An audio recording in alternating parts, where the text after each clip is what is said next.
Our next speaker is Kevin Hoskins, and he's the Vice President of Telecom and Information Systems for the Marine Spill Response Corporation, or MSRC, which is the largest dedicated oil spill and emergency response organization in the nation. And he has spent the last 27 years building and refining MSRC's telecom and information systems infrastructure, and more recently was appointed the program manager of MSRC's surveillance and remote sensing services. So without further ado, Kevin. All right. Well, thank you very much for the opportunity to present to the group today. And this is kind of, like Monica said, a little perfect segue, because I'm going to talk about the practical application of some of the science that the speakers spoke about this morning. Is everyone familiar with MSRC, Marine Spill Response Corporation? I don't want to go into it too much, but again, like the bio said, it's the largest dedicated oil spill and emergency response organization in the United States. So I encourage you to check out our website. It has a lot of details on our capabilities. And so with that, we'll get started. We're briefly going to talk about some surveillance goals and some of the technical challenges on meeting those goals.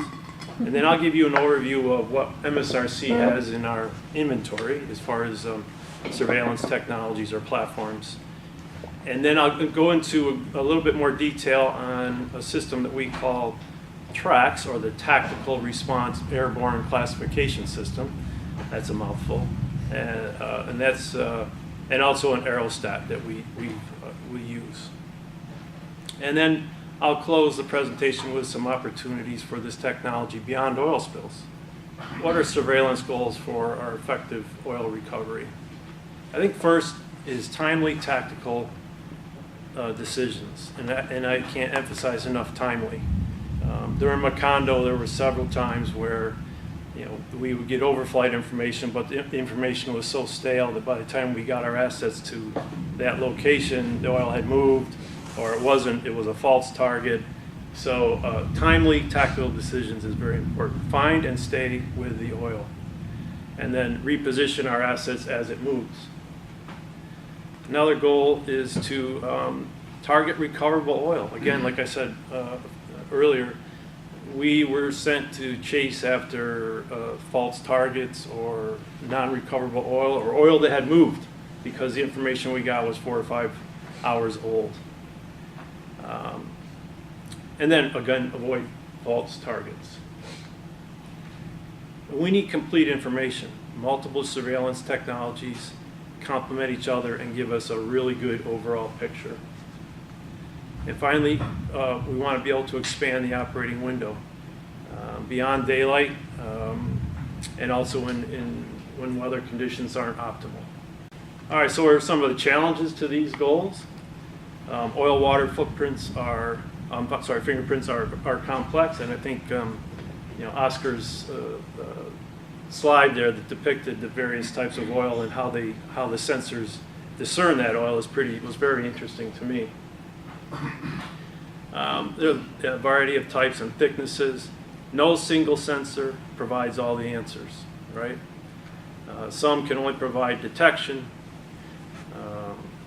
They may not be able to distinguish recoverable versus sheen. That's another very important piece of information for us.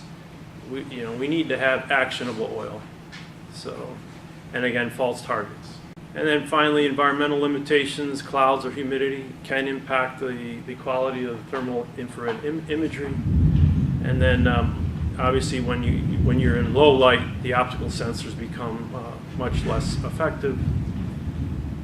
And then of course the FAA restrictions that may come into play. Can we even fly a drone? Can we fly our aircraft? Are there flight restrictions? All that kind of thing that we need to vet out and could prevent us from meeting our goals.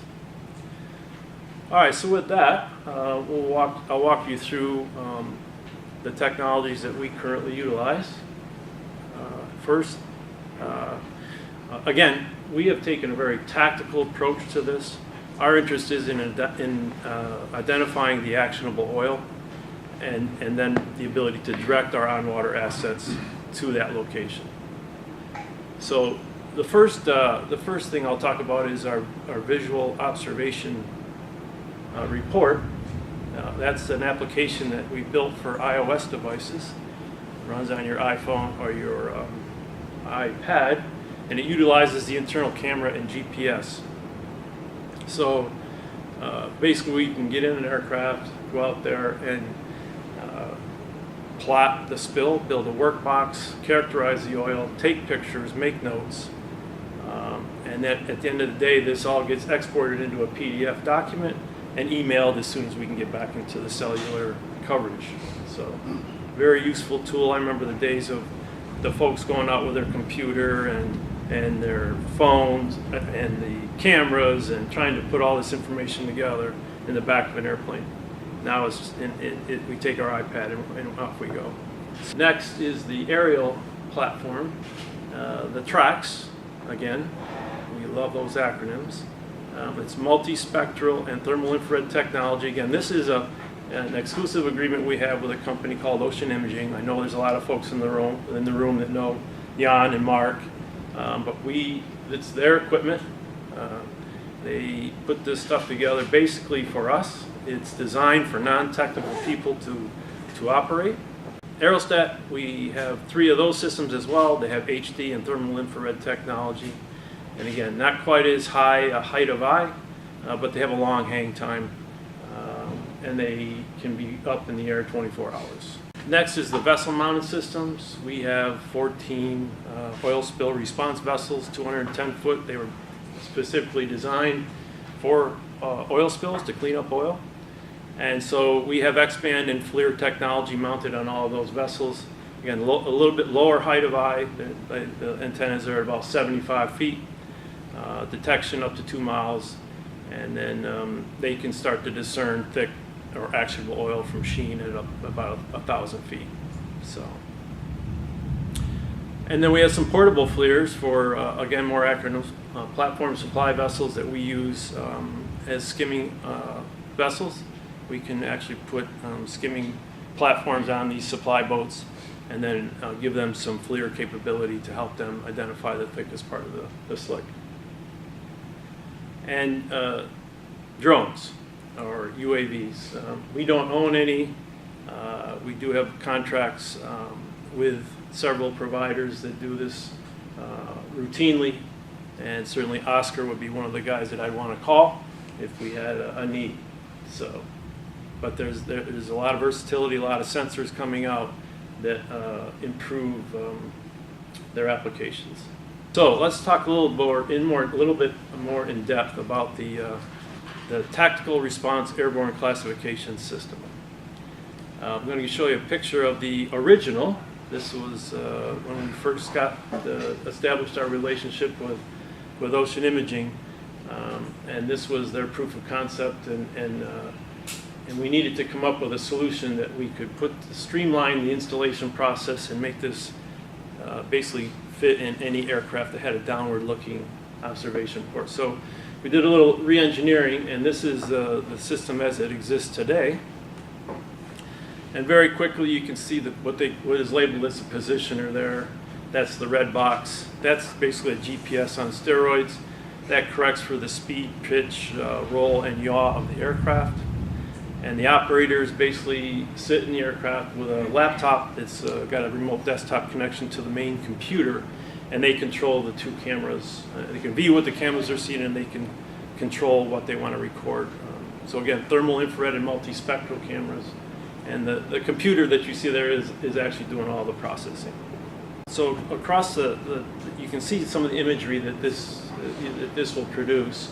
And I'll speak real quick to the top 3 pictures there. The first is just what your eyes would see. It's a photo. And then the second is the multispectral image. And then the third is the thermal image.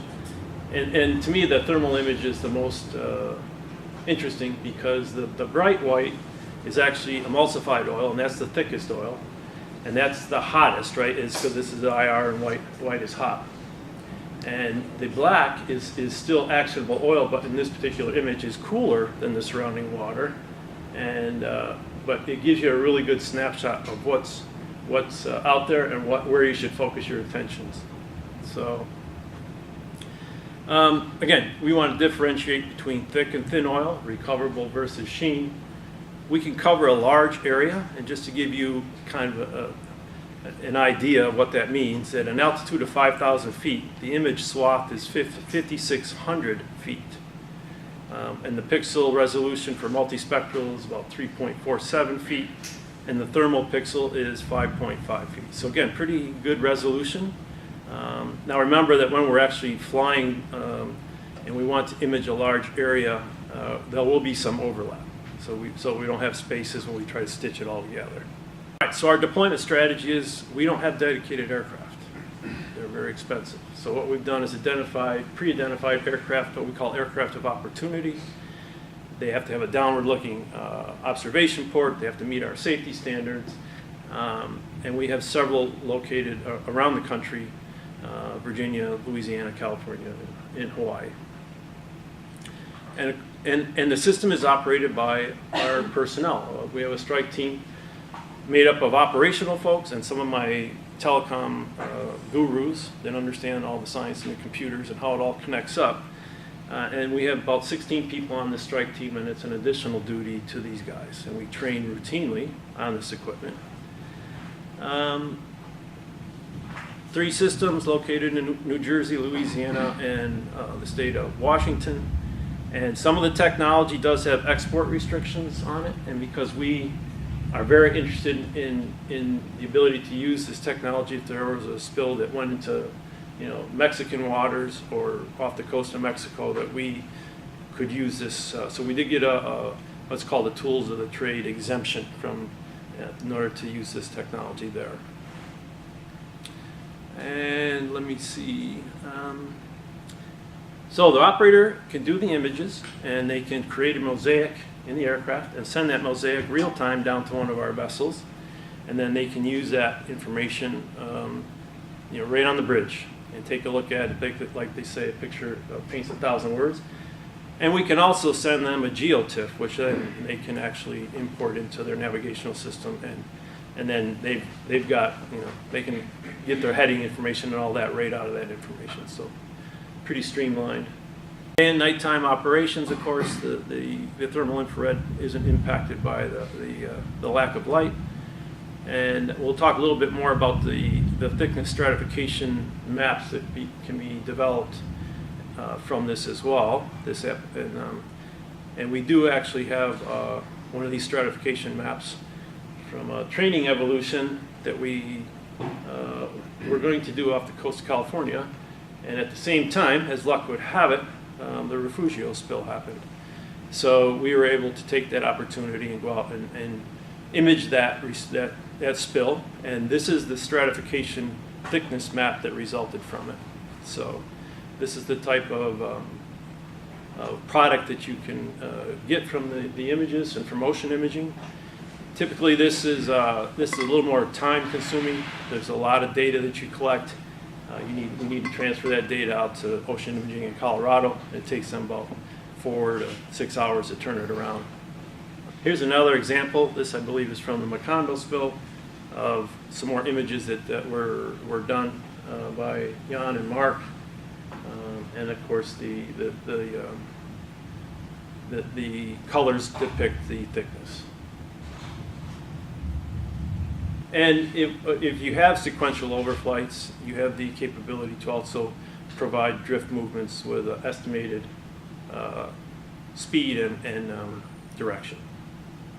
So this is all products that ocean imaging can put together from the raw data that we collect. All right, so that's about the tracks. Now we'll move into the aerostat. I'll give you some more details about that. I'll start out by, again, remember this has high def and thermal infrared capabilities. And I'll talk about the 2 pictures there, which I think are the best. They really tell the story as far as the capabilities and why we see this as so important. This is oil on water over in Norway. I think it's 2015. And the top picture, of course, shows just the optical or HD camera. And looking at that image, I think it's very difficult to determine where exactly you should focus your attention, where do you put your boom and skimmers, because it looks like just one huge slick, right? But as soon as you flip over to IR, which is the bottom picture, it becomes very defined and very certain where you should focus your attention, because the black there is the thickest or actionable oil.